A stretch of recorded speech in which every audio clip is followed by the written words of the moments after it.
తొక్కి నారదీస్తా, ఒలుస్తా. తొక్కి నారా తీస్తాను మీకు చెప్తాను గుర్తుపెట్టు. మీకు ఇచ్చిన పంచాయతీరాజ్ శాఖలో తొక్కి నారదీసే పని ఒకటి ఉందా? లేకపోతే మీ అటవీ శాఖలో తొక్కి నారదీసే కార్యక్రమం ఉందా? మీరు తొక్కి నారదీస్తే ఎగ్జిక్యూటివ్, జ్యుడిషియరీ, లెజిస్లేచర్ ఈ అంగాలని దేనికి?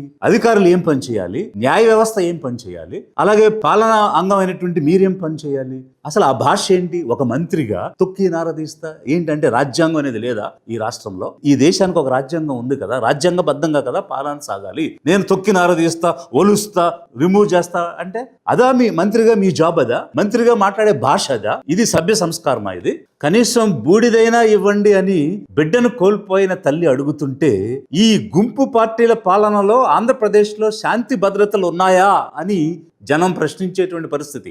ఎన్నికల ముందు పవన్ కళ్యాణ్ గారు వేరు, ఎన్నికలు అయిపోయి అధికారంలోకి వచ్చిన తర్వాత పవన్ కళ్యాణ్ గారు వేరు. రాజకీయాల కోసం, ఓట్ల కోసం ఒక ఆడబిడ్డను చెరిచి చంపేస్తే ఏమైపోయింది ఈ ప్రభుత్వం? న్యాయం చేయదా అని నిలదీసి, అరిచి, గీపెట్టి, రోడ్ షో చేసి సుగాలి ప్రీతి 14 ఏళ్ల బిడ్డని స్కూల్కి వెళ్తే 10 మందిని నాశనం చేస్తే దాన్ని పట్టించుకోడు ఎవడు. ప్రీతి సుగాలి కేసు అధికారంలోకి రాగానే మొదటి ఫైల్ గా తీసుకుని న్యాయం చేస్తానని మన గవర్నమెంట్ ఫామ్ అవగానే ఫస్ట్ కేసు సుగాలి ప్రీతిలో తీసుకుంటాం.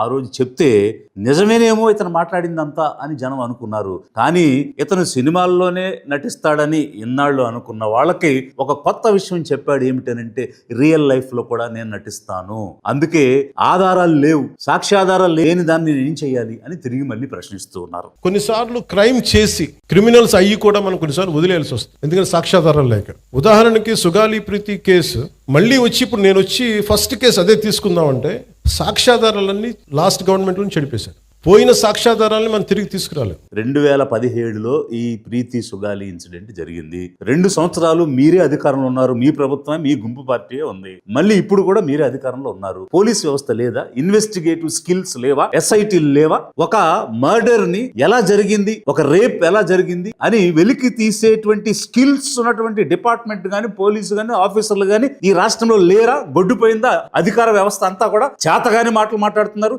మీకు చిత్తశుద్ధి లేదు కాబట్టి, నిందితుల పక్షాన ఉన్నారు కాబట్టి మీరు ముఖం చాటేసి మాట మార్చేస్తున్నారు.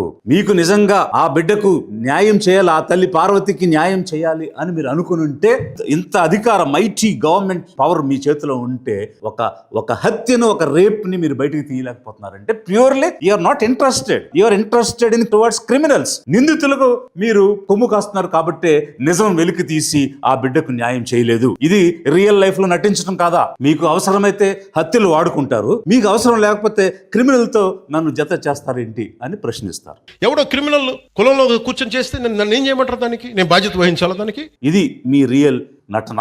అధిక జనులు, సామాన్య పేద మధ్య తరగతి ప్రజలు గమనించాలి, గ్రహించాలి వీళ్ళ నిజ స్వరూపాలు ఏమిటి అనేది. ఎన్నికల ముందు వాళ్ళు మాట్లాడిన తీరేంటి, మాటలేంటి, ఇచ్చిన హామీలేంటి, అధికారం వచ్చాక ఏ విధంగా తప్పించుకునే ప్రయత్నం చేస్తున్నారు, ముఖం చాటేస్తున్నారు, డైవర్షన్ పాలిటిక్స్ ఎట్లా నడిపిస్తున్నారు అనేటువంటిది. అందుకే మన ఓటు ఎంతో విలువైంది. మన ఓటు మన కోసం వాడుకుని మనం అధికారంలోకి ఎలా రావాలి అన్న ఆలోచన అధిక జనం చేయనంత కాలం ఈ రకమైనటువంటి శాంతి భద్రతల విఘాతమే కాదు, చట్టం అనే దానికి విలువ లేకుండా పోవటం అనే కాదు, సామాన్యుడు భద్రతతో జీవించలేనటువంటి పరిస్థితి కనిపిస్తుంది. లిబరేషన్ కాంగ్రెస్ పార్టీ నుంచి జనం తరపున నేను డిమాండ్ చేస్తూ ఉన్నాను. మీ గుంపు ప్రభుత్వం ఏర్పడినప్పటి నుంచి జనరంజక పాలన చేస్తామని చెప్పి అధికారంలోకి వచ్చి జనాన్ని చంపుకుంటూ వెళ్ళిపోతున్నారు. అది తిరుపతియా, లేకపోతే సింహాచలమా, లేకపోతే విజయవాడ, ఇలా అనేక రకాలుగా శాంతి భద్రతలు పూర్తిగా క్షీణించినటువంటి పరిస్థితిలో మీరు శాంతి భద్రతల్ని సరైనటువంటి రీతిలో పునఃస్థాపితం చేయండి, ఇచ్చినటువంటి హామీలు నెరవేర్చండి. గౌరవ ముఖ్యమంత్రి చంద్రబాబు నాయుడు గారిని నేను అడుగుతున్నాను, మీరు 4 సార్లు ముఖ్యమంత్రి కదా, ఒక పోలీస్ కస్టడీలో మిస్సింగ్ లేదా డెత్ జరిగితే మీరు అదే శాఖకు చెందినటువంటి ఆఫీసర్లతో ఎలా ఎంక్వైరీ చేయిస్తారు? ఒక ఏసీపీనో డీసీపీనో ఎంక్వైరీ ఆఫీసర్ గా వేస్తారు, ఆ తర్వాత మళ్ళీ అదే శాఖలో ఒక సిట్ ఎట్లా వేస్తారు? బయట ఏదైనా ఒక హత్య జరిగింది, దొంగతనం జరిగింది, దోపిడీ జరిగింది, అలాంటి చోట ఒక సిట్ వేస్తాము. ఫర్ ఎగ్జాంపుల్ వివేకానంద రెడ్డి హత్య, ఒక రైలు దహనం, దొమ్మి, ఇట్లాంటి సందర్భాల్లో సిట్ వేశారంటే ఓకే. బట్ ఇక్కడ జరిగింది, తప్పు చేసింది పోలీసు శాఖ. పోలీసు శాఖ తప్పు చేస్తే పోలీసు ఆఫీసర్ తో ఎట్లా మీరు సిట్లు ఎంక్వైరీలు చేస్తారు? 4 సార్లు ముఖ్యమంత్రి చంద్రబాబు నాయుడు గారు ఇక్కడ వేయాల్సింది మెజిస్టీరియల్ ఎంక్వైరీ చేయాలి.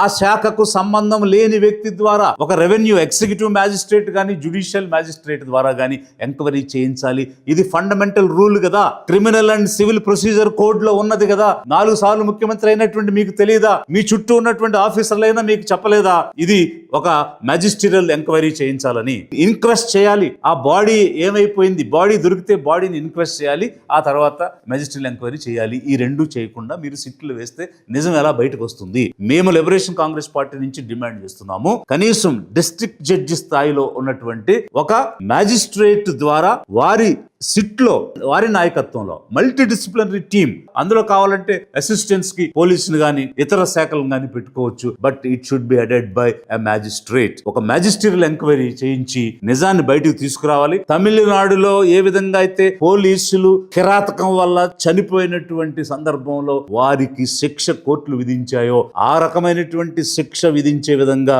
ఈ న్యాయ విచారణ జరిగి నిందితులకు శిక్ష పడాలి అని చెప్పి లిబరేషన్ కాంగ్రెస్ పార్టీ డిమాండ్ చేస్తున్నది.